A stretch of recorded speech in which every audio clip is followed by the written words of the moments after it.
Hey guys, welcome back. So by the time this video comes up, it will be Thanksgiving. So first of all, for those of you who participate, happy Thanksgiving. I hope today is filled with friends, food, family, all the good F's. I myself am probably knee deep in some macaroni and cheese right now as we speak. But anyway, I wanted to film a video, I'm multitasking today, so I have to make some dessert.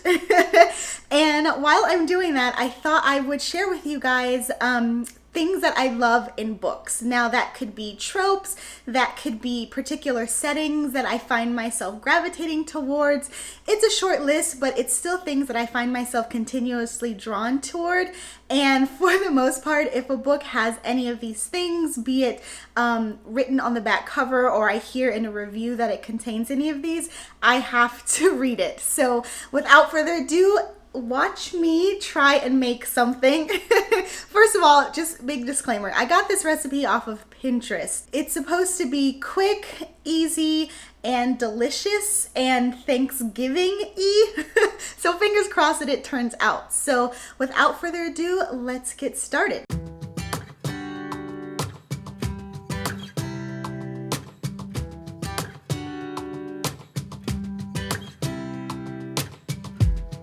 Saw you from across the room.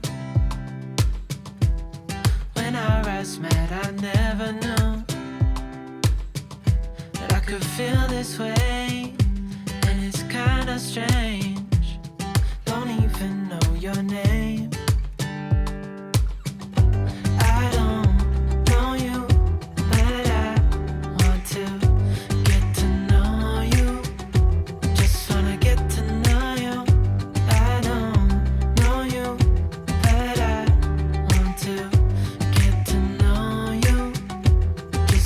Okay, so I guess I will get started. As you guys saw, again, this should be pretty easy, fingers crossed, but I've got 2 cans of apple pie filling, stick of butter, obviously my bakeware and my mixing bowls, some cinnamon, and then I guess what the special ingredient is this spice cake mix. So feeling like Julia Childs right now. So like I said, I'm just gonna actually dive in and start talking about the things that I love in books while I'm getting all this together. So first, let me take off my rings, I guess. Okay, so first thing that I love are books that have a cruise or train setting.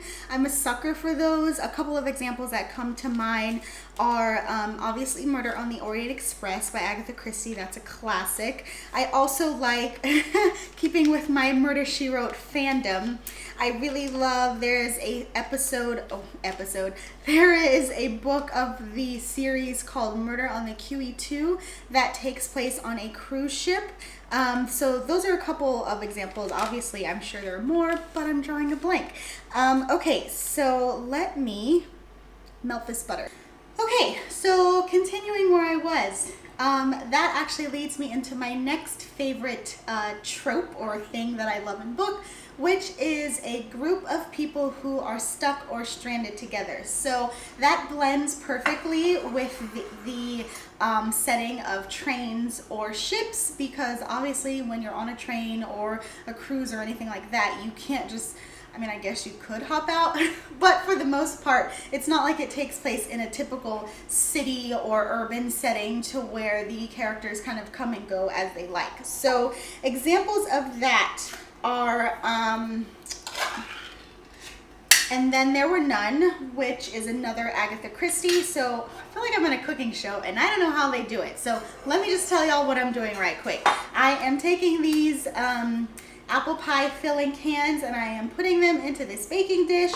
Apparently all you really have to do is layer that in your dish first, then mix up your kind of cake crumble topping, sprinkle some cinnamon and bake it. So again, fingers crossed this turns out good because your girl doesn't really know what she's doing. Okay, so another example is, I just read this book and I'm forgetting the name of it. Oh my God, it's a Sheree book. I gotta look it up. Hold on, guys.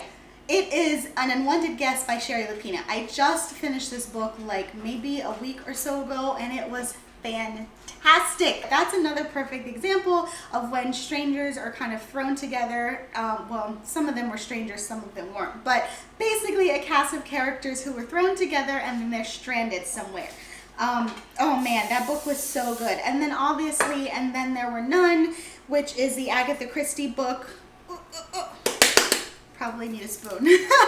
Okay, yes, so it is the Agatha Christie book where you've got 10 people who are strangers, or at least that's what we're led to believe, who go to this mansion on this deserted island, or it's not, well, I guess it's deserted, but they go to this island thinking that they were invited by somebody that they know, and they all start dying off one by one. Oh man, if you have not, I don't remember if they have done a movie adaptation of it. I'm pretty sure they have, because why wouldn't they? But if you haven't seen it or haven't read it, I highly recommend it if you are like me and you like those scenarios where people are stranded together.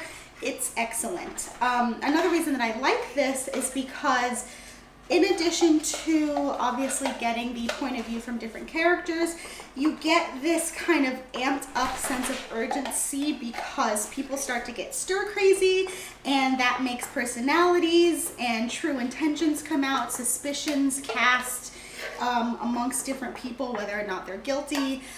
It's fun all along. So that's definitely one of the tropes that I enjoy in books. All right, so next we are going to sprinkle the cinnamon on these.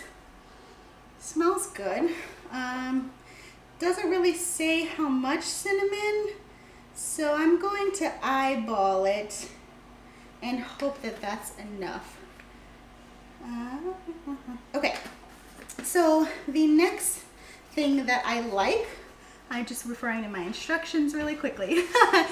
The next thing that I like are when characters or main characters in books have unusual or atypical or interesting jobs. So I know this one is really subjective because what might be interesting to me might not be as interesting to you, or what you think is typical I might not think is typical. But what I mean by that are characters who go against the norm of like your police detective, or like, I guess for light romances, your coffee shop owner, which, don't get me wrong, I love those, and the librarians and all that, but I'm talking about things that are outside of the box that I don't usually come across. So prime example of that is the Bibliophile Mysteries by Kate Carlisle. This is a cozy mystery that centers around a book restorer. Her name is Brooklyn Rainwright, I believe. Okay, guys, so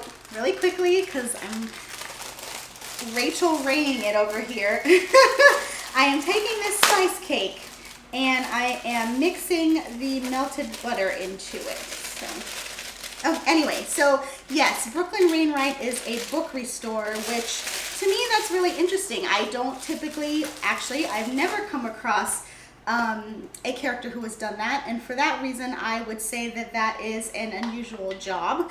Another example is the Donna Andrews Meg Langslow Mysteries. I think you guys have heard me talk about it before on this channel, but Meg Langslow, who is an amateur sleuth, but that's not the job I'm talking about. She is a blacksmith. So I'm sure that there are books out there that deal with blacksmiths, but to have a female blacksmith, I think that's interesting. Obviously, that's not to say that women can't do that, because girls can do anything. But what I mean is, I don't see a lot of books, again, no books other than this series that features women blacksmiths, and so those are two prime examples. I might actually do a video later on where I talk about books that feature main characters with untraditional jobs, because I do think, depending on what the book is, it adds a level of interest to the story. And so, oops, that said, I really like to, I don't necessarily seek it out, but I'm always pleasantly surprised when books have characters that have interesting or atypical jobs. All right, let's see. Next step is to essentially just put this crumble mixture on top and then bake it. Easy enough. Okay, so while I'm doing that, let's go into my next favorite trope or thing. I don't know what to call it. Like I said, it's a mix of both things, but I really like, and this is more specific when it comes to thrillers, but I really like cat and mouse mysteries where you also get the point of view from the unknown killer or bad guy or whatever you want to call it. And I specify unknown because there are some books that I've read where you know exactly who the perpetrator is, but it's just more of the chase as opposed to the mystery aspect. I'm not talking about that. I'm talking about when you get it from both your main character, detective, or whoever is trying to solve the crime, and then you also get the alternating point of view from the unsub or unknown subjects for all of you Criminal Minds fans. So a perfect example of that are books by Mary Higgins Clark. She does a great job giving you multiple point of views, actually not only just from the main character and the unknown perpetrator, but also different characters kind of loosely related to the story. So I really like her books, and as we know, she's the grand dame of suspense, and her books go way, way back. So I can name countless ones, but I'm sure if you just pick one up, you'll probably get exactly what I'm talking about. Okay, so that's, I think, ready to go. Let's put it in the oven.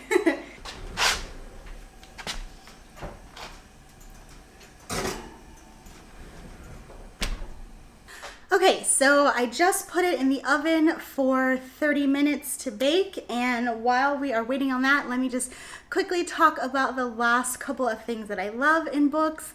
Let's see, I would have to go with Witty Banter. I love Witty Banter. I actually just discovered her books about maybe a year ago, and that's R.S. Gray. She does contemporary romance as well, and I think she might be an indie author, I would say. Her witty banter between her characters is effing hilarious.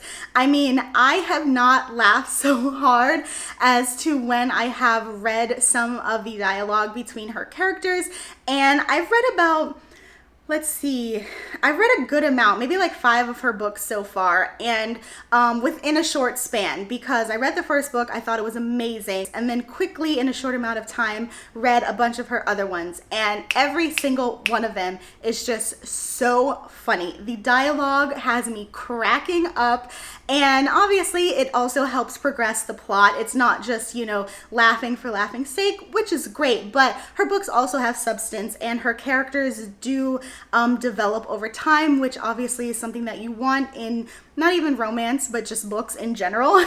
So definitely check her out. I might actually do a more in-depth review about her books because, like I said, she has become one of my recent favorite authors who every book so far has been a slam dunk. Last up, this is kind of along the lines of Witty Banter, but not quite the same, but it does have to do with dialogue, and that is when characters are sarcastic. Now, it's a little ironic because in real life, sarcasm can totally be misconstrued and you can come off as an asshole if you don't do it right, but for some reason, in my books, I love that. Perfect example of this, and first of all, let me just preface this by saying what I'm about to tell you, you guys are probably going to be rolling your eyes and like, oh my gosh, this book again?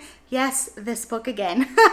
And that is the Lincoln Rhyme series by Jeffrey Deaver. I have had multiple videos in which I talk about his books, but guys, I mean, it just hits every point. And this in particular, I feel hits the mark because Lincoln Rhyme, who is the main character in the book, he is a quadriplegic consultant for the New York City Police or FBI, I don't remember, but crime related. He is so sarcastic. He is just crotchety and abrupt and gruff and all of those Scrooge-like adjectives, but in the best kind of way. His dialogue between himself and just the multiple characters within the books, from his partner Amelia Sachs, who he has a soft spot for, and then all the way to the criminals and psychopaths that he's hunting down. But he's always one step ahead of them, and like he delivers just so many zings that it's just like, oh yes, I love it so much. And another example, just kind of switching genres, because those are mystery / thriller books, well, technically police procedurals, but this one is a paranormal romance. It is part of the Night Huntress series by Janine Frost. It features a main character, a woman named Kat Caulfield, I think her name is. She's deliciously sarcastic. I love all of those so much, and to come across a book that is done well with these typically negative traits, I feel speaks really highly of the author, because like I said, if you see somebody in real life who acts this way, most of the time you're gonna think they're an asshole. But if you read about them and you're following along with them on their journey and you're like, yes, you're rooting for them, again, that says a lot. Okay, I have blabbered a lot, but I think it is time for us to check on this delicious masterpiece. Let's fast forward a little bit, and then hopefully by the magic of editing, it will be done.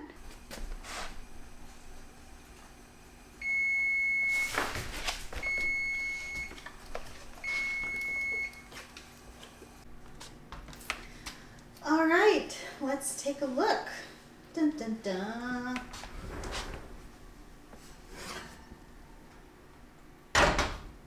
Oh yeah. Okay, so I think this might be a success. Visually, it looks like how the photo is, so that's a success. Smells like a success. I know you guys obviously can't smell it, but my kitchen and my house smells cinnamony and just all those fall flavors, which is perfect for Thanksgiving. And lastly, I guess we have to do a taste test. Now, I do plan on serving this with ice cream, but for the purpose of this video, which is not a cooking video, it is a bookish video, I'm not going to do all of that, but just know that when I bring it over to my in-laws, I'm bringing the Haagen-Dazs with it. So I think, first of all, let's hope that I don't burn my tongue. Can I get a drum roll?